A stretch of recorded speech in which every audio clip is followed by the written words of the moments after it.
Hello friends, my name is Nick and welcome to Watch This Now.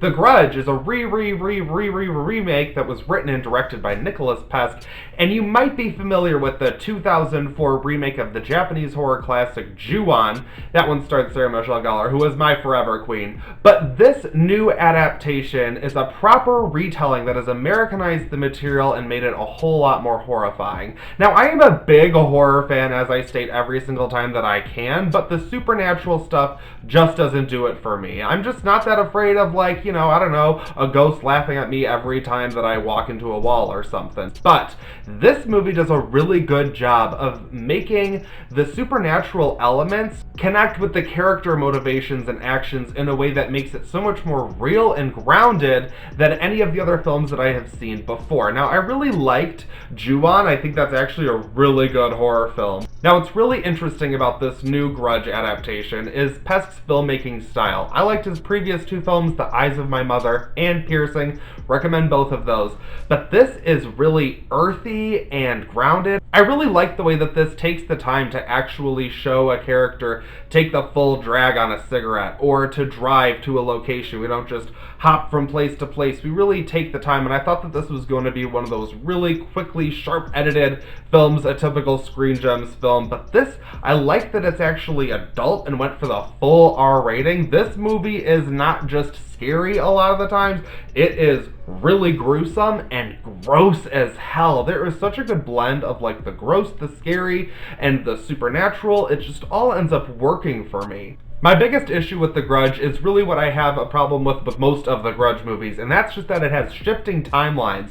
We start out with our main character played by Andrea Riseborough. She's a cop in a new city, and there's a really poorly written scene where we really just get the idea of her and her son, their dynamic, and how sad that is. And so she's new in town. She is on a case with Damien Bashir's character. They discover a body, and then that links to this house that is very, very haunted, as you can imagine, as it goes in these movies, and the curse that lingers there, that draws in all these different characters. And Riseborough's character, of course, ends up sucked into the house as well.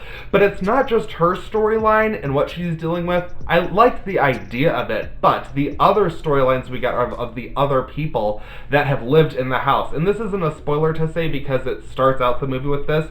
This is actually connected to that 2004 movie because The Grudge has essentially been brought from Japan to America. That's kind of the basis of this movie. But I would say that it works in a way that I didn't expect. I thought it was going to be cheap and lame, but that actually works really well because the curse seems to shift. Like I said, it's very Americanized now. It truly adapts to this new environment. I think that's so perfect for this new film. But because we are jumping from different timelines all over the place, I ended up really liking the timeline with Betty Gilpin and John Cho's characters. They were probably the strongest part of this film. But then the one with Lin Shaye and Jackie Weaver, I was not that into. And ultimately, then Andrea Riseborough's character kind of gets the short end of the stick because by the time everything is wrapped up and we get back to her character, it kind of feels like exactly where the film started. It doesn't feel like we have a lot of growth with her. We don't have the proper arc because we don't spend the proper amount of time with her. Also, I want to know what's up with Damien Bashir's character. He didn't even get an arc at all. He's just scared, grumpy cop for most of the time, and then he doesn't get to have a satisfying conclusion, which I thought was a bit of a bummer since his character was kind of the through line through all of the stories. So that didn't really make sense to me now that I'm thinking about it. But the acting overall is really good. I really like Andrea Riseborough. She's so good. So seeing her as the heroine in a horror film, I'm totally down with it. But again, Betty Gilpin and John Cho were just so strong. They took their limited material and really acted the hell out of it. I mean, both of them really solid. They make this movie what it is. One thing that's going to be just a huge downer for so many people is how depressing this entire movie is. Every single storyline and every single character is touched by death or darkness in a different way. It almost could come off as melodramatic, and I wouldn't be surprised if that's your take on it. However, I just really like Movies that don't shy away from those darker elements and present them realistically and confront those issues head on. I really enjoy that, and I think this film does a really good job of using the curse to show how it attracts people who are broken and who are weakened and going through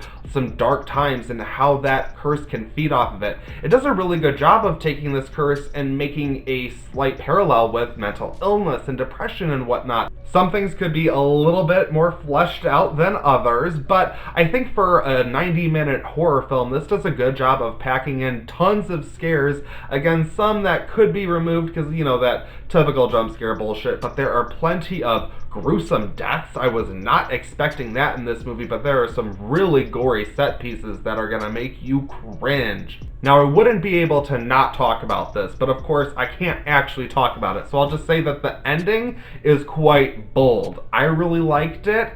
I could tell a lot of people in my theater did not. It's a bit of an abrupt ending. The movie just kind of ends, and it doesn't have a big cathartic conclusion in the way most of these movies do, where they'll, like, I don't know, find a totem, like, I don't know, the ghost girl's diary, and then they burn it and it, like, saves their spirit. No, that doesn't happen in this movie. It's not like that. But I still liked the way that this concluded because it was dark, how I like it. It just was. But it really suited the entire material. I think it concluded this story exactly how it was supposed to. I'm really surprised that I liked this movie as much as I did. This is a horror film coming out in the beginning of January. I was thinking they were just dumping this with, like, no real critics reviews out there. I might be the only one that actually likes this movie, but I think it's really well shot, well handled. It's very gross, gruesome, and scary, but has solid characters enough with the right acting that makes the little material work.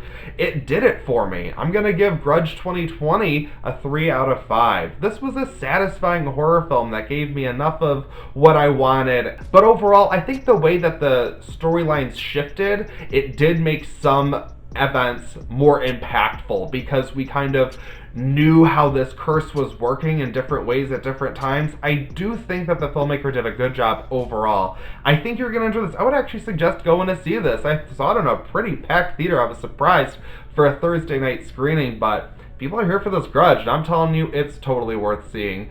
What did you guys think of The Grudge? Let me know in the comments below. Thank you so much for watching this video. Like it, share it with your friends, and subscribe to my channel, and I'll see you in my next video.